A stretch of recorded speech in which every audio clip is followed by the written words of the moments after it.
ध्यान से सुनिएगा, पूरा फोकस होकर के सुनिएगा कि हमारे पास इस क्वेश्चन में सबसे पहले दो मेटालिक स्फीयर्स दिए हुए हैं ए एंड बी, एंड दोनों पे चार्ज हम लोगों को क्यू दिया हुआ है। एक हम लोगों को अनचार्ज स्फीयर लेना है जिसमें बिल्कुल भी कोई भी चार्ज नहीं है, बिल्कुल न्यूट्रल है, वो है स्फीयर सी।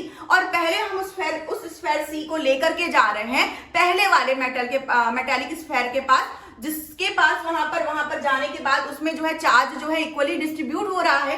तो हम लोगों को यहाँ पे क्या मिल रहा था, दोनों में सी में और ए में दोनों में चार्ज हमको हाफ हाफ डिवाइड होकर के मिल रहा था।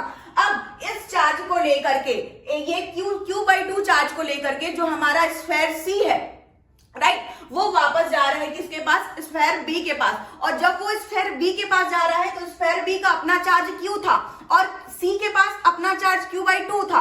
अब दोनों को इक्वली डिस्ट्रीब्यूशन देखने के लिए हम लोगों ने क्या कर दिया, उनका मतलब इस तरीके से सॉल्व करके दोनों को ऐड करके हम लोगों ने उसको हाफ इक्वल पार्ट में डिवाइड कर दिया। तो हमको मिल गया 3Q/4 जो कि QB का भी चार्ज हो गया, अब C का भी चार्ज हो गया।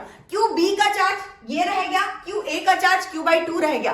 अब साथ में चला गया ये C पार्ट जो है मिड पॉइंट पर, बिल्कुल सेंटर पर। तो अगर हमने दोनों के बीच का डिस्टेंस R कंसिडर किया तो यहाँ पर A और B दोनों स्फीयर से C स्फीयर का जो डिस्टेंस है वो हाफ हो गया, R/2 रह गया। अब हम लोगों को फॉर्मूला तो पता था, बट फॉर्मूला में इस कॉन्सेप्ट को हम लोग कैसे अप्रोच करेंगे, तो ये चीज हम लोगों ने यहाँ पर समझी है कि यहाँ पर जो C चार्ज है वो A और B स्फीयर की वजह से मतलब जो C स्फीयर है हमारा A और B स्फीयर की वजह से कितना फोर्स एक्सपीरियंस कर रहा है। तो एक इसका अपना खुद का चार्ज हो जाएगा, दूसरा A और B स्फीयर के वजह से जो नेट चार्ज है वो नेट चार्ज हो जाएगा। तो क्योंकि आपका जो चार्ज है वो स्केलर क्वांटिटी है तो यहाँ पे नेट चार्ज आप सिंपली निकाल सकते हैं QB माइनस QA करके। तो यहाँ पर QC डैश और QB माइनस QA मतलब नेट चार्ज A और B मेटल स्फीयर की वजह से, ये हमारा यहाँ पर रिजल्टेंट हो गया। और डिस्टेंस हम लोगों ने ले लिया R/2। इसके बाद हम लोगों ने इसको अलजेब्रिकली सॉल्व किया। तो यहाँ पर मैंने जो वैल्यू रख दी है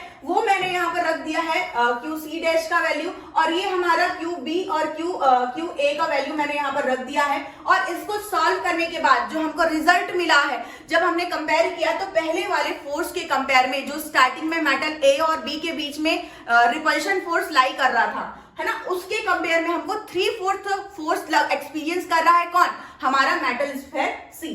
तो आई होप कि आफ्टर रिवीजन आपको बहुत अच्छे से क्लियर हो गया होगा। थोड़ा ट्रिकी क्वेश्चन था और इसीलिए मैंने आपको स्टार्टिंग में कहा कि अप्रोच मैटर करता है। चलिए